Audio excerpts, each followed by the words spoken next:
¿Qué tal, amigos? Continuamos con la información aquí en Conectados Noticias y hasta ahora vamos a hablar de un tema realmente importante. Ya llegó el fenómeno del niño global, ya está presente en el mundo, así lo ha informado la Administración Atmosférica de Estados Unidos. Pero ¿cuál sería el impacto en nuestro país? Porque esto es inminente, su llegada al Perú. Entonces queremos saber cómo va a impactar, en qué forma económicamente a nuestra mesa, en nuestro país. Para ello vamos a hablar con un especialista, él es economista, vamos a hablar con Alejandro Indocochea, a quien le damos la bienvenida. Muy bienvenido, Alejandro. Por favor, ¿cuál es tu lectura respecto a este fenómeno de niño inminente en nuestro país? ¿Cómo va a afectar en nuestra economía? Muchas gracias por la invitación, un gusto estar con ustedes. Nosotros diríamos hemos tenido la tormenta perfecta. Hemos tenido el COVID, el gobierno de Castillo, hemos tenido las protestas ciudadanas, el ciclón, y hoy día se presenta un niño que ojalá no sea un niño fuerte, un niño grave. Mi estimado, si bien todos los estimados económicos van a la baja, yo considero que un niño suave nos podría llevar prácticamente un crecimiento mínimo de 0.3, 0%. Pero si el proceso se complica, podríamos ir a un decrecimiento de la actividad económica como fue años atrás. Ahora, el niño afecta todo, es transversal. Afecta el agro, los cultivos, la agroindustria. Estamos hablando sequía en el sur, con más de 1 millón de agricultores, digamos, de subsistencia. Hacemos referencia a la pesca. Hoy día no hay captura de anchoveta, está prácticamente paralizada la industria de harina y pescado. Y evidentemente con el niño vienen plagas, deterioro de la infraestructura, carreteras, inundaciones. Evidentemente, pues también hay un efecto sobre lo que es la generación de energía eléctrica. Con las represas, los reservorios se van secando. Entonces tenemos que estar preparados como país para poder afrontar esta realidad. Ojalá no sea un niño complicado. Efectivamente, ya estamos viviendo, digamos, ya estamos sintiendo los primeros síntomas de su llegada, es decir, como bien menciona, existe una sequía en el sur, en Lima no se escapa de ese problema, estamos viendo el alza de precios de alimentos como la cebolla y el limón, que están duplicando el precio en el mercado, lo cual ha alarmado y se habla de una escasez del arroz, de las papas, o sea, de elementos básicos para la mesa de los hogares peruanos. ¿Cuál sería su recomendación ante esta situación inminente? O sea, ahorita la población se preocupa mucho más por lo inmediato, ¿no? Mi mesa me ha perjudicado el alimento, mi canasta básica de alimento. ¿Cuál es su recomendación ante este incremento de alimentos en el mercado? Mira, para explicar al ciudadano de la calle, hay una desaceleración de la actividad económica. Esto se llama recesión. Técnicamente, cuando 2 trimestres disminuye la actividad económica, pero acá hay hecho real y concreto. ¿Qué implica para el habitante de a pie de la calle cuando hay esta recesión económica? Implica una pérdida de ingresos. No de la mediana o gran empresa, principalmente del microempresario, de los informales, que son el grueso. Porque de 17 millones de la población económicamente activa, solo 4 son formales. Entonces el pequeño taller, el restaurante que atiende menús, no va a poder mejorar los ingresos ni generar empleo. Pero a la vez esto se complica porque hay un aumento de precios en lo que son alimentos. Entonces el sector de la población que gana menos se encuentra afectado por los dos lados, por el aumento de precios y por otro lado por un freno de la actividad económica. En términos de economía, esto se llama la estaflación. O sea, se retiene la actividad económica y a la vez aumentan los precios. Entonces, este es un proceso real y concreto que estamos viviendo. Así es, don Alejandro. ¿Y el gobierno qué debería estar haciendo ahorita para evitar lo que se nos viene? Si ya estamos así, imagínese cuando ya haya llegado al Perú este fenómeno global que es no podemos escapar de esta realidad. El mensaje de la presidenta Boluarte ha sido un mensaje genérico. Yo diría, hay un gran tema central ausente, es inversión. La única manera de generar empleo, de mejorar el ingreso y se active la economía es con crecimiento, pero para crecer necesitamos inversión. Y para esa inversión necesitamos credibilidad y confianza. Gran parte del mensaje de la presidenta, casi todo, ha sido gasto público y el gasto público se termina. El gasto público tenemos que priorizarlo para dar apoyo social a nuestros compatriotas que están en emergencia nacional. No dar subsidios ciegos a todos, un subsidio ciego a todos no ayuda a nadie. Pero tener en claro que el apoyo social en comedores populares, en la pensión 65, que tenemos que hacerlo, tenemos que atender a nuestros compatriotas que están afectados por la sequía en el sur. Simplemente lo que hace es un paliativo para aliviar la situación, pero no hay ningún país en el mundo que haya desarrollado, que haya crecido con asistencia social y con gasto público. Y eso es lo que no entiende el gobierno. Y creo que también se está cometiendo ese error en el sector privado, porque todos le demandan al Estado gasto público. Y eso se acaba. Tenemos que generar inversión, tenemos que generar crecimiento. Mire, si seguimos creciendo al ritmo que lo están programando de 1.3, 1.2, de acá a un cuarto de siglo, a 25 años, seguimos con el 20% de pobres. Y yo no quiero tener un país para las futuras generaciones con pobres. Yo quiero un país que se genere bienestar. Y para eso necesitamos inversión y una estabilidad política mínima, reglas de juego. Y en lo que se refiere al niño, no veo, digamos, una estrategia concreta. Simplemente veo gasto público, se asigna. Se ha puesto el organismo de infraestructura, pero no hay un organismo central responsable. Mi pregunta es la siguiente. Si ya sabemos que los gobiernos regionales muchas veces hay ineptitud y corrupción, ¿vamos a esperar en el niño que recién esto ocurra para poder tomar medidas para subsanar el problema? Tenemos que adelantarnos. El gobierno tiene que tener un plan estratégico claro. ¿Cómo limpiamos los cauces de los ríos? ¿Cómo vamos a atender a la población en emergencia? ¿Cómo vamos retirando en las zonas peligrosas? ¿No? Pero va a ser imposible que de una forma desarticulada, desordenada, se logre atender la emergencia del niño. Efectivamente, falta el plan, ¿no?, de contingencia ante este problema por parte del gobierno. Por ejemplo, el ministro de Economía se está centrando más sobre aumentar el sueldo mínimo o de repente para erradicar la informalidad laboral, pero no hay, hasta el momento no se habla en concreto y como bien menciona en el mensaje de la Nación de la presidenta, no ha habido, digamos, un tema que esto se haya sido central, simplemente general, no ha habido en claro el plan que se va a tomar para esta realidad. ¿Usted cuál es la recomendación directa y clara que le daría, por ejemplo, al ministro de Economía? Más aún a la presidenta le diría. A la presidenta le diría que un gobierno que trata de ser todo para todos termina siendo nada para nadie.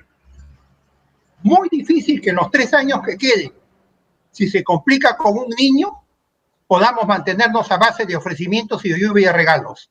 Tiene que tomar decisiones, digamos, concretas de definición de gobierno en el país, no hacer invocaciones pretorianas, genéricas en el país. Y yo creo que acá tenemos que juntar esfuerzos los diferentes sectores, porque evidentemente con un niño fuerte va a haber un problema serio para el país. Y tenemos que estar conscientes de la realidad, no esperar que esto ocurra para recién actuar, ¿no? Exacto, exacto. ¿Y cuál sería, digamos, el sector más golpeado ante la llegada de este fenómeno global del niño? Mire, afecta principalmente al pequeño agricultor, porque un sector como la agroindustria exitoso en el país va a poder pasar el temporal, pero con el pequeño agricultor ya lo estamos viendo ahorita, sus cultivos se ven alterados, no hay la misma productividad. Usted ve que llega uno a comprar la fruta, los productos y ya no tienen la misma calidad y han subido de precio. Entonces, eso está afectando al pequeño agricultor más aún cuando se le engañó con la entrega de fertilizantes en el gobierno de Castillo. Se le ofreció traer urea de Bolivia, que iban a traer urea de Rusia, que iba a haber fertilizantes y no hay nada. Ahora, la presidenta tiene que tomar decisiones. Es imposible mantenernos con gasto público y dar todo para todos, todos le están pidiendo. Tenemos que racionalizar el gasto público y ser muy eficientes y dar un cambio para atraer inversión. Tenemos que traer inversión. Sin inversión no vamos a poder subsanar, no vamos a crecer, digamos, en el país. Y si no crecemos, no generamos bienestar. Y estamos afectando a los más pobres. Mire, usted se refirió al aumento de precios de los alimentos. Cuando nos dan la inflación es un promedio. Pero ¿qué sucede? El habitante más pobre es el que destina gran parte de su ingreso a alimentos y bebidas, a comer. Y si eso es lo que más sube, para él la inflación es el doble. Se estima que ese sector tiene una inflación del 12 al 15%. ¿Por qué? Porque destina el 80% de sus ingresos a comida. Y a ese sector es el que tenemos que apoyar, a los jóvenes, a los niños. Y tenemos que emprender las reformas que necesita el país, con un Congreso que evidentemente no ayuda, ¿no? Un Congreso que tal vez lo mejor que podría hacer es que no haga nada, ¿no? Eso se lo agradecería al país, porque cada día nos encontramos que en lugar de ayudar, en lugar de ser un alivio, un rumbo para el país, es una gavilla de denuncias, ¿no? De sentencias, de robasueldos, que no ayudan en esta emergencia nacional. La historia lo juzgará. Y vale la pena recordarle a la población, un país, cuando la población elige robasueldos, bribones, ¿ya? Estafadores, evidentemente esa población no es víctima, esa población es cómplice de lo que hemos hecho. Y todos somos responsables de lo que ha venido sucediendo, ¿no? Pero bueno, mi invocación va en la dirección a la presidenta. La presidenta tiene que gobernar, tiene que dar reglas de juego. No puede continuar en campaña política, no puede dar lluvia de regalos y siendo todo para todos. Hay que definir. Necesitamos una presidenta que dé una pauta como estadista, con visión de futuro. Ajá, así es. Y bueno, también se habla de que nuestro PBI va a recibir el golpe debido a este fenómeno de 1%, 2%, lo que implicaría aproximadamente más de 18 millones de soles. ¿Cómo se recuperaría? ¿En cuánto tiempo? Porque se dice que pasando fenómenos naturales que golpean nuestra economía, demoraría en recuperarse cerca de 5 años. ¿Esto sería así? ¿Cómo es el protocolo después de pasar este fenómeno? Si nosotros creciéramos al 1.3, 1.5%, de acá a 20 años seguiríamos con el 25% de pobres en el país. Recién generamos empleo cuando crecemos el 4%. El gasto público simplemente se acaba. Esos recursos no son recursos infinitos. Entonces tenemos que explicarle eso a la población, por el bienestar de la población. Salvo los populistas, ¿no? Los populistas, los demagogos, su negocio es la pobreza. Mientras más pobres haya, mejor, que es lo que sucede en Venezuela, ¿no? O en Cuba mismo, ¿no? Es el sostén de ellos, es el tráfico de la pobreza. Si no hubiera pobres, evidentemente ellos no tienen éxito, ¿no? Y eso es lo que tenemos que evitar. Tenemos que evitar un populismo de derecha y un populismo de izquierda. Porque el populismo de derecha también es peligroso. Cuando se anuncia hacer violaciones a convenios, acuerdos, arbitrajes internacionales. O se pone arena en una piscina para decir que es una playa. Y el populismo de izquierda también es peligroso. El país tiene que ir en otra dirección. Tenemos que dar una orientación distinta, de darnos cuenta que nos hemos equivocado todos y tenemos que generar un futuro que nos permita, digamos, bienestar conjunto. Así es. Bueno, según el INEI, nuestra economía ha caído en un 0.45%. ¿Esto, con el pasar del tiempo, va a ir incrementando la caída? Me temo que sí. Si viene lo del niño, ojalá me equivoque. Si viene lo del niño, podríamos irnos con un niño complicado, nos vamos a negativo. Yo quisiera que no sea así, pero tenemos que tomar conciencia de cómo estamos, y más aún, dejemos de lado, pongamos que ocurra un niño suave. La presidenta tiene que tener en claro que los 3 años que quedan no se puede vivir con gasto público. Tenemos que atraer inversión, tiene que dar reglas de juego distintas, diferentes, al margen de un Congreso que permanece, digamos, totalmente al margen, ¿no? Y eso es lo que esperamos. Queremos un gobierno que nos dé orientación en esa dirección. Y con el niño habría algo más complicado. Los gobiernos locales y gobiernos regionales. Ya sabemos que hay ineptitud y corrupción. No esperemos que las cosas ocurran. Más aún, yo haría una solicitud que aquellos delitos de corrupción en una emergencia nacional, en una guerra con la naturaleza, sean castigados con el doble de penas. Porque no ganamos nada llegando cuando ya los hechos ocurren. Necesitamos un gobierno proactivo, un gobierno con dirección, con orientación, un organismo centralizado que sea responsable de todo el proceso del niño, con estrategias, con definiciones, con planes concretos. Pero eso es lo que lamentablemente no estoy viendo, ¿no? Quisiera equivocarme. Así es. Bueno, para nuestros televidentes que nos ven, estamos con Alejandro Indacochea, él es economista, estamos hablando del tema del impacto en nuestra economía del fenómeno del niño global y quiero que aproveche, por favor, para decirle a nuestros televidentes unas recomendaciones ante esta situación. No se trata de alarmar, estamos viviendo esta realidad y lo que se nos viene. Es por eso que nos gustaría, por favor, que aprovechara y le diga a nuestros televidentes algunas recomendaciones respecto a la economía que lamentablemente está decayendo y la prevención ante todo. Lo escuchamos. Yo daría dos mensajes. El primer mensaje es prudencia y cautela. Se pueden venir tiempos difíciles y seamos prudentes, prioricemos nuestros gastos. Lo prioritario es salud, alimentación, educación.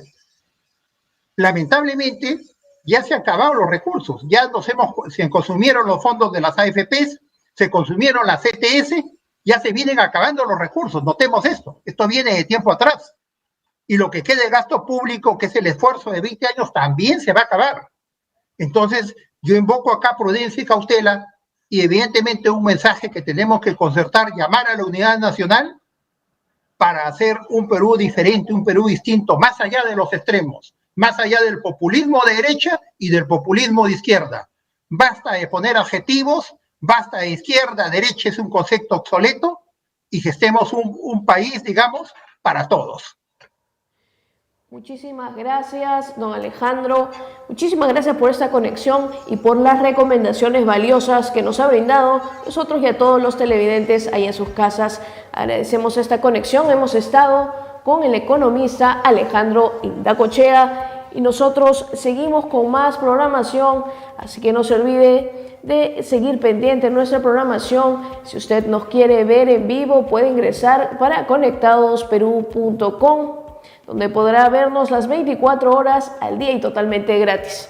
Así que también saludar a las 120 ciudades a las que llegamos con nuestra señal por las diferentes empresas de cable. Así que ya sabe, conéctate tú también a la señal de Conectados TV. Por favor, siga pendiente de esta información y lo que sigue en la programación. Regresamos.